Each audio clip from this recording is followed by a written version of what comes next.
Hi friends, this is Angelorajesh here. 10 years, around 10 to 12 years back, I met Isha when she was a very little girl, out of school, in school at that point of time, in Chennai, and even at that point of time, she had authored a book. So Isha has been a very inspirational youngster right from her young days. Even today, she is very inspirational. And today, instead of Chennai, I'm meeting her in Chapman University in Orange County in California, near Los Angeles. This is the campus in which she is being studying today. How do you find the difference between India and US as far as education is concerned? Oh, it's like worlds apart. Because of here, I feel like it's much more practical and it's actually real world education that has genuinely helped me get the clarity I need. So I know there are a lot of people that study in India and that's great if it works for them. But I think for people that are looking for some creativity, some practicality, US education is the best way to go.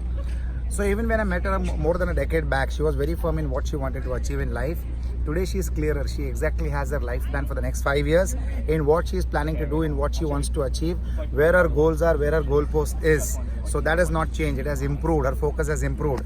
Education here is not only academic but also life education.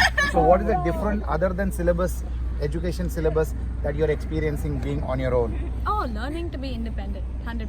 So like in India, you always have your parents, you always have some comfort zone around you. So coming to a whole other continent, learning to live by yourself, it's a roller coaster. So like you'll always miss home, you'll always miss your parents, but learning to do all of this on my own has been the greatest learning experience of all. So I'm sure apart from being independent, studying internationally, studying amongst international students, you're on the global arena now. How do you look at life from this stage?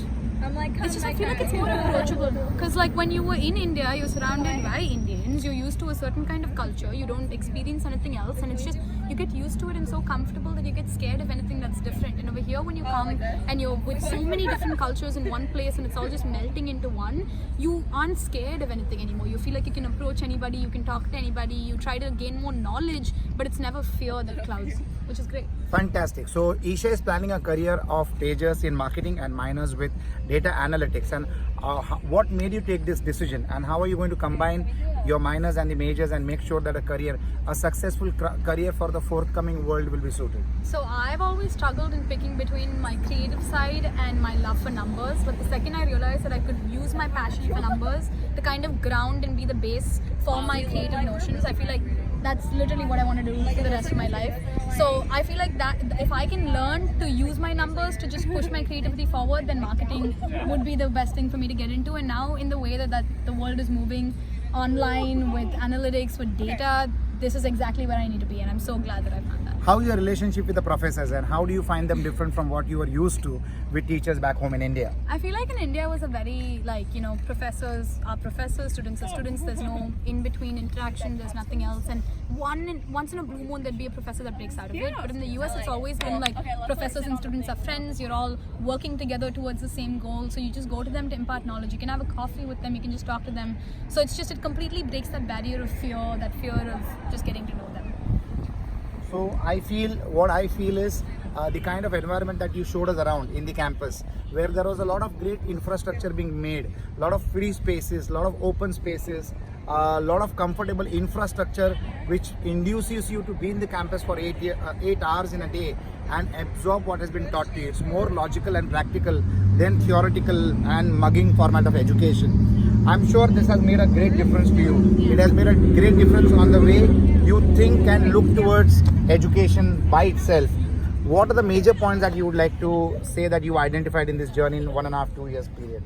About learning spaces? About learning spaces. Learning spaces, I feel like we always think that just giving people space to study, as long as there's one seat for every person to do, then yeah, that's fine, they just need that space, they're done. But over here, they genuinely kind of go into, do you work in groups, do you work by yourself, do you like your personal space, do you like being a part of community? So kind of understanding the different needs of every individual while putting them in different kind of possibilities of learning spaces is giving them growth so much. So I've worked with groups and I've had a great time, but I've also had my personal space in a library amongst 500 other kids and had a great time learning. And as soon as we like acknowledge that each person learns in a different way and has a whole different process, I feel like the whole game changes and the kind of spaces you have completely opens up.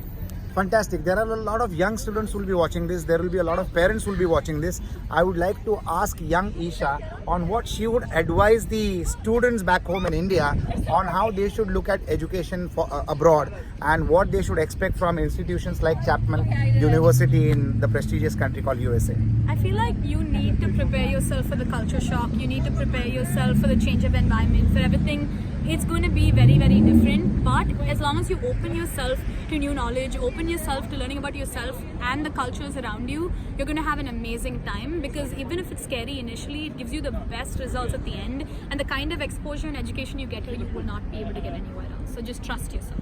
So fantastic. That's Isha Nagu Chidambaram for you, my friends. And you already know her parents, Nagu and Geeta Nagu. And they are as dynamic like her, and definitely she is their blood, so she has to be not only like them, but I'm sure she'll be better than them in the coming years, which she's already proving, and we are all proud of it. And she has grown in front of us as a child, and she's growing to be a fantastic youngster. She will be one who will make not only her family proud, not only her community proud, but she will make India as a country proud of what she is going to achieve in the coming years. So we wish you all the best, and we pray to the Lord Almighty that He bless you in abundance, and may He help you achieve whatever you have desired to achieve. God bless you. Wish you all the best, and it's a pride and a privilege to meet you here on campus at the Chapman University in USA. Thank you so much.